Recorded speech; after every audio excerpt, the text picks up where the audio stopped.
Descarga gratis Audio Player Perú en Play Store y App Store.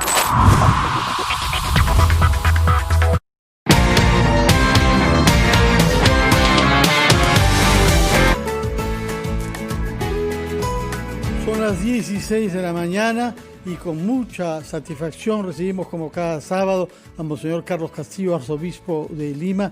Muy buenos días, Monseñor Castillo. Fernando, muy buenos días a ti y a toda la teleaudiencia. Tenemos muchos temas sobre los cuales queremos oírlo. Uno de ellos que usted ha puesto en evidencia es un aniversario de la visita que el Papa Francisco hizo al Perú. Usted ha hecho conocer un video sobre los acontecimientos principales de esos días pasados en el Perú y uno descubre cosas que en su momento no había visto en su verdadera dimensión. Es cierto que parece otra época porque es prepandemia, pero el Papa se desplazó al norte, pensó en Trujillo y fue a la selva y habló sobre el medio ambiente y sobre las condiciones sanitarias de vida de la población más vulnerable. Así es, y sobre todo quiso ir a la selva para podernos alertar de que estamos en una gran crisis ecológica y una parte de una crisis mundial que tiene que tener en cuenta más sobre todo a los marginados y a las poblaciones que están sintiendo el peso de la crisis, que evidentemente en la pandemia lo único que hace es evidenciarse la precipitación de esta crisis en forma aplastante, ¿no? Digo sobre todo porque ahora he recibido la estadística de hoy, de ayer, de los enfermos y de los 3.160 contagiados y 165 fallecidos, ¿no? En un solo día. En un solo día. Mira, yo tengo la impresión de que esta precipitación está mostrando una cosa que decimos hace meses ya, que esto es como una especie de bombardeo, ¿no? O sea, entramos y salimos permanentemente, ¿no? Cuando hay un bombardeo, una guerra, la gente se va a los refugios, ¿no? Y nuevamente sale cuando se acaba el bombardeo y nuevamente cuando viene el siguiente otra vez.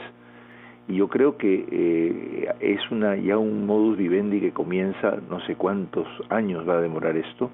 En el caso de Perú está pronosticado que en 2023 recién estaremos vacunados todos. Y ahora también las nuevas cosas alarmantes es que las vacunas no solucionan todos los problemas, ¿no? La vacuna de Inglaterra, ayer las noticias son que está produciendo mortandad la última epidemia, ¿no? Mucho más grande y más letal que la primera, ¿no? Entonces yo creo que estamos desafiados a cambiar la mentalidad, y el Papa cuando vino justamente suscitó el pensar que debíamos cambiar de mentalidad ante un mundo así. Una iglesia en movimiento habló, y también una responsabilidad social y ecológica de todos, ¿no? ¿Usted diría que esta iglesia en movimiento en realidad está orientada por un retorno a las fuentes del Evangelio, es decir, a una inspiración en la persona y en la vida de Jesús? Sin duda, sin duda. Yo te he mandado ahora, y creo que vamos a publicarla ahora en la página web del arzobispado, una excelente entrevista del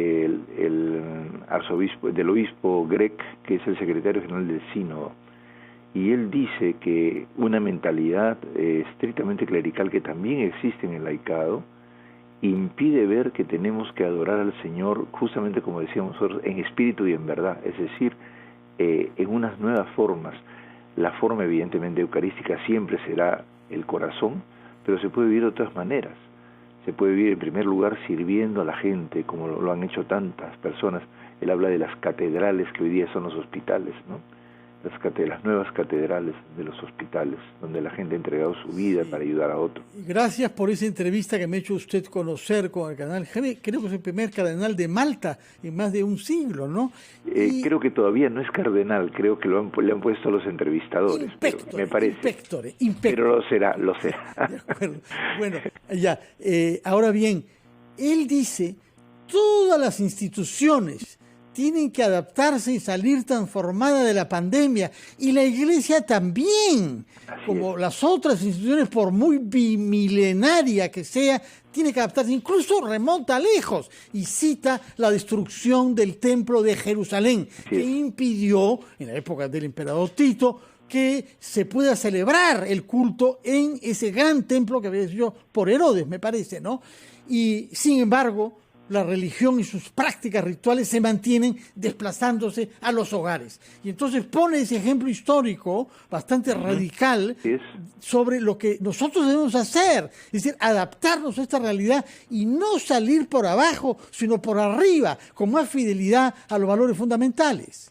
Y además, eso que tú dices es importante porque es el inicio del fundamento, porque dice, por ejemplo, el Magnificat, el Benedictus, se cantaron en una casa. María recibió en una casa el llamado del ángel. Y así, o sea, la casa doméstica, el hogar, ha sido el inicio de la iglesia y el fundamento. Inclusive dice, no es que la casa debe financiar o subsidiar a la iglesia, es al revés, la iglesia debe alentar y subsidiar a las casas. Inclusive el compartir el pan en la casa es un signo, y los padres están para educar en que cuando compartimos el pan, compartimos la vida los unos con los otros, como Jesús. Monseñor, antes de oír al Papa y antes de ir a la pausa, yo quisiera que usted nos diga una palabra breve sobre un apóstol cuyo aniversario nosotros conmemoramos, cuya fiesta conmemoramos el lunes 25, la conversión de San Pablo, porque del entorno de los fundadores es el único que no conoció a Jesús. Así es. El único que tenía una formación intelectual, que había sido formado por grandes teólogos judíos, y es un anticristiano, un perseguidor de los cristianos, y es porque va camino a darle duro a la comunidad cristiana de Damasco, en Siria, que se cae del caballo y que vive esta conversión que es extraordinaria. Sin embargo, él no regresa a Jerusalén, se queda largo tiempo en Damasco, donde funda su propia comunidad cristiana, es decir, hace el objetivo contrario del viaje que estaban emprendiendo, que era eliminar a los cristianos. Así es, y justamente a él le costó mucho ser creído en las cosas que decía por la iglesia, y es un gran rescatador de las cosas originales de la iglesia para lograr autoridad ante los propios cristianos que lo consideraban un perseguidor. Y por eso, entonces, fue muy fiel a las cosas que tenían que ver con la laicidad de la iglesia. Jesús fue un laico, y entonces él exalta la capacidad de los paganos de convertirse y abrir el corazón y crear nuevas formas de iglesia, las acompaña, ¿no? En Corinto, en Éfeso, en Colosa, o sea, son todas gente, digamos, que cree en otros dioses, pero que él incorpora a Cristo de manera creativa, y las iglesias forman tradiciones distintas, y eso es sumamente interesante, la creatividad de Pablo, ¿no?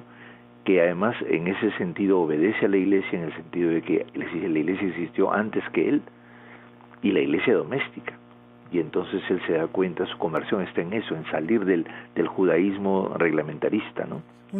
Es una personalidad extraordinaria por sus viajes posteriores, por su audacia, por esta decisión de ir a Atenas y hablar ahí en el ágora en el que había predicado Platón 4 siglos antes, ¿no?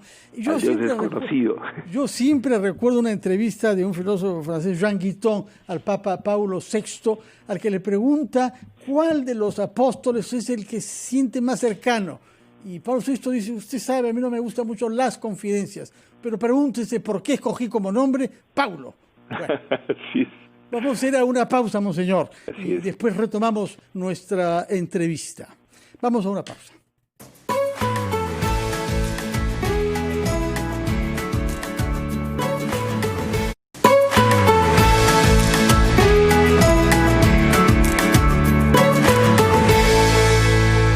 Clínica Oftalmológica Mácula DIT. Expertos en el cuidado de tu visión. Equipos biomédicos de última generación.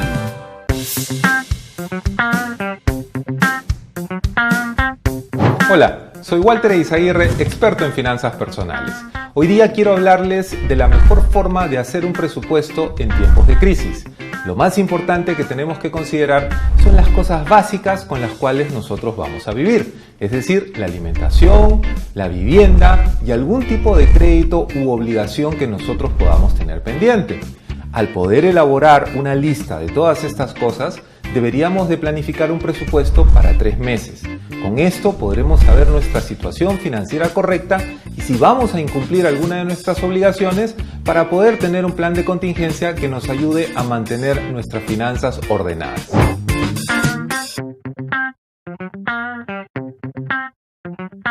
Este año ha sido absolutamente atípico en temas económicos. En todo el mundo, una contracción económica muy severa. La economía afecta a todos los peruanos, ya sea de manera directa o indirecta, y por eso es importante entenderlo. Oye, es mi plata, yo he aportado, yo quiero que me devuelvan, no tengo trabajo, necesito el dinero. Soy Omar Mariluz, y en Economía para Todos te explicamos de forma clara y directa cómo la economía impacta en nuestras vidas. De lunes a viernes a las 5 de la tarde, Economía para Todos, solo por RPP, La Voz del Perú. ¿Tener una sola red social? ¿Tener amigos iguales? ¿Escuchar un solo género en un solo idioma? Nah, no nos gusta una sola cosa. En Estudio 92, como tú, preferimos variedad. Porque a veces estás en modo chill y luego en modo juerga. Porque es más chévere escuchar música de todo el mundo. Porque la diversión está en la mezcla. Estudio 92. Primeros en tu música.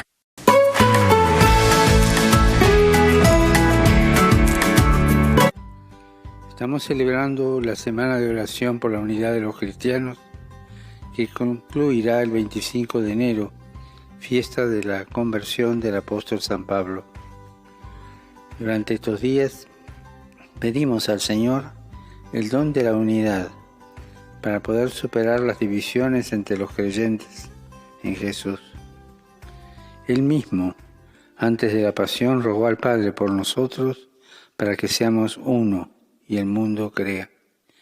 Esto significa que para lograr la unidad no basta solo nuestro esfuerzo, sino que es sobre todo un don y una gracia que hemos de suplicar al Padre. Todos necesitamos la unidad, pero vemos que es difícil mantenerla incluso en nosotros mismos. Como San Pablo, también nosotros experimentamos un conflicto entre el bien que deseamos y en la inclinación al mal, que nos lleva a hacer lo contrario. Esto nos hace ver que tantas divisiones que nos rodean, en el seno de las familias, la sociedad, los pueblos, e incluso entre los creyentes, se originan en el interior de cada persona. Por eso la solución a las discordias comienza por la oración, por pedir a Dios la paz, la reconciliación y la unidad en nuestro propio corazón. En este tiempo de crisis, la oración es aún más necesaria para que la unidad prevalezca sobre los conflictos. Rezar es luchar por la unidad. Sí, luchar, porque nuestro enemigo, el diablo, es astuto y nos quiere dividir. Agranda los errores y los defectos de los demás. Siembra discordia, provoca críticas y crea facciones. En cambio, el camino de Dios es otro. Nos ama tal como somos, acoge nuestras diferencias y nos impulsa a la comunión con Cristo y los demás.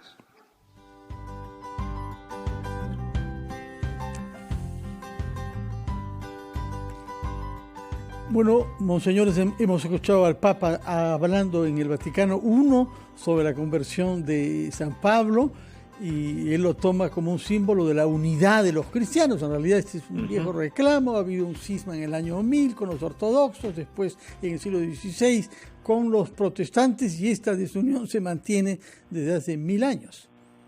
Es por eso que esta Semana de Unidad de los Cristianos, el Papa ha puesto el acento en crear el Domingo de la Palabra en medio de ella, ¿no?, que es el día de mañana. Así como tenemos el Corpus Christi, tenemos el Día de la Palabra, porque todo es, el Corpus Christi es palabra encarnada, ¿no es cierto? Y entonces Jesús es el que anuncia la palabra de Dios. Viene a decirnos una palabra y a llamarnos a la fe. La fe entra por la palabra. En ese sentido, además, esa palabra de unidad que nos ha lanzado el Papa cuando vino, cuando dijo, no hay mejor manera de cuidar la esperanza que permanecer unidos, está expresada en esta idea de que la unidad de los cristianos se da básicamente en torno a la palabra que escuchamos juntos y que practicamos, y en donde no hay uniformidad. No es el día de la uniformidad de los cristianos, es el de la diversidad de los cristianos en la unidad, que se construye con paciencia, con diálogo, y que está muy bien expresada hoy día en diversos acontecimientos que el Papa ha referido indirectamente, ¿no? Por ejemplo, llamar a la unidad y a la reconciliación a los Estados Unidos, por ejemplo, en esta nueva situación que se ha abierto ahora, que requiere sobre todo de un testimonio grato, verdadero, dialogante, no sectario, no con una especie de adoración del sistema católico, sino del sentido profundo del Evangelio, que es el que permite la unidad en un país. Y a nivel mundial estamos viendo que todos tenemos que unirnos ante la pandemia, ¿no? Y empezar a complementar, por ejemplo, los descubrimientos entre las vacunas para ver que sea una vacuna que permita no ser indiferente ante las poblaciones más pequeñas. Hay una crítica muy grande que el Papa ha hecho a la idea de que interpretemos la pandemia básicamente en la clave de los países desarrollados y no en las consecuencias que se están sufriendo en nuestros países pobres, ¿no? Claro. Monseñor, puesto que usted menciona a los Estados Unidos, no sé si pudo usted ver la ceremonia de inauguración de Joe Biden, pero se trata del segundo presidente católico, apenas el segundo en 230 años de historia, un país predominantemente protestante, sobre todo en su élite política.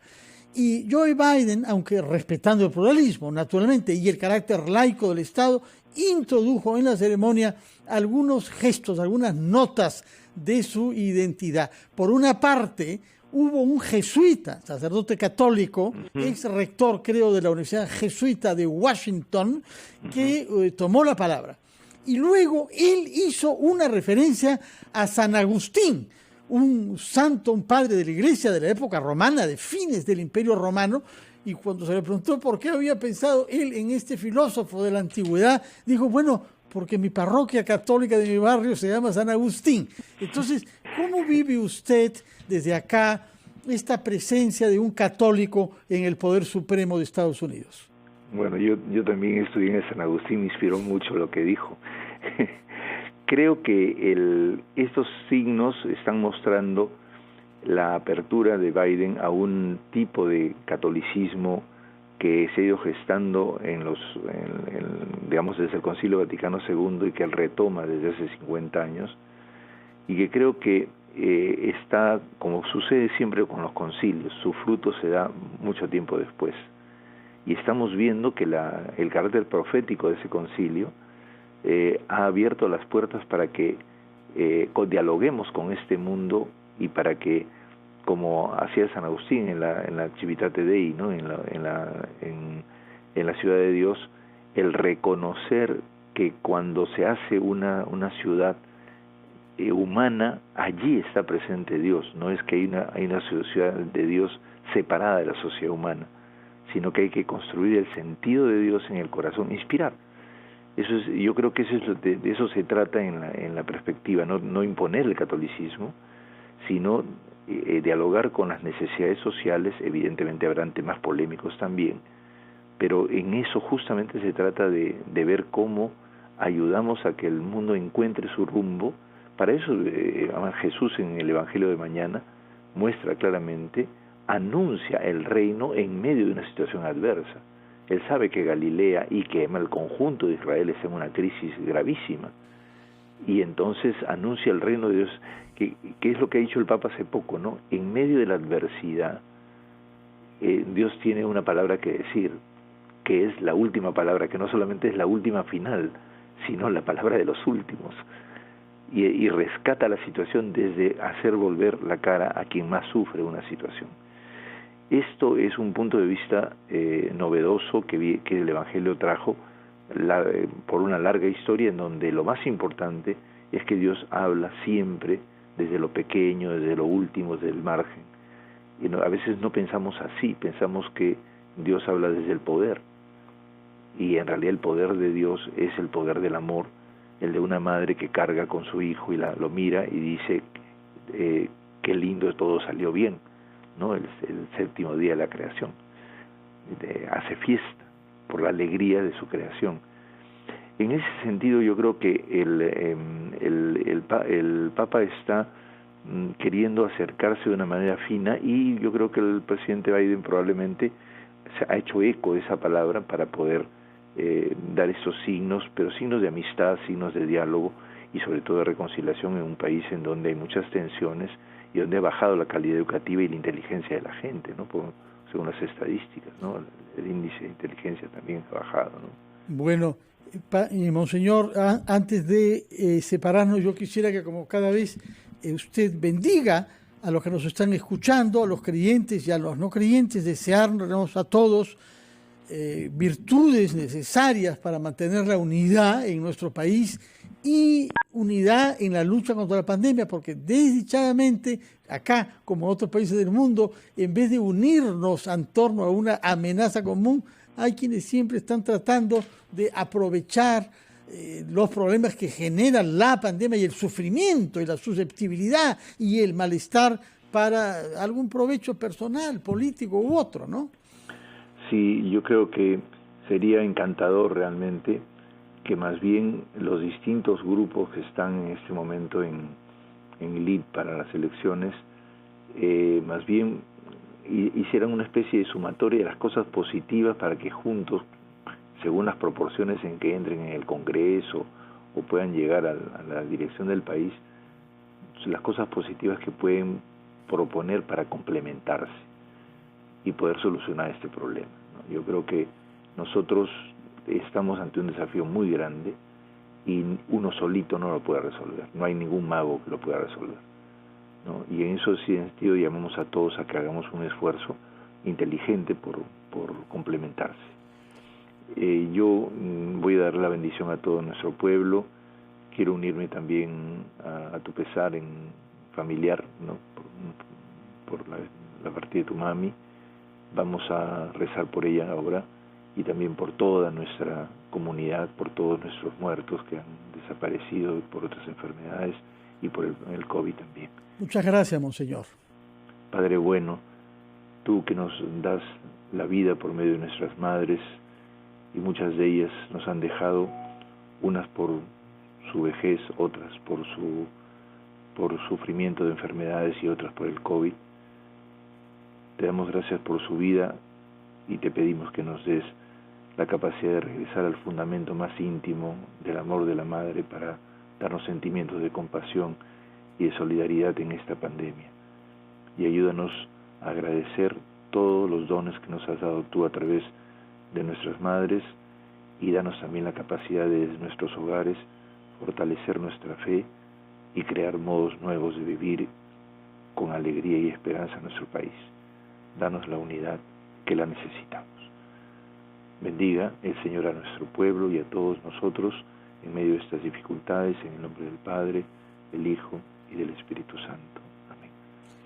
Muchas gracias, Monseñor, y permítame citar una frase de San Pablo del que hemos hablado, que yo se la he escuchado a usted.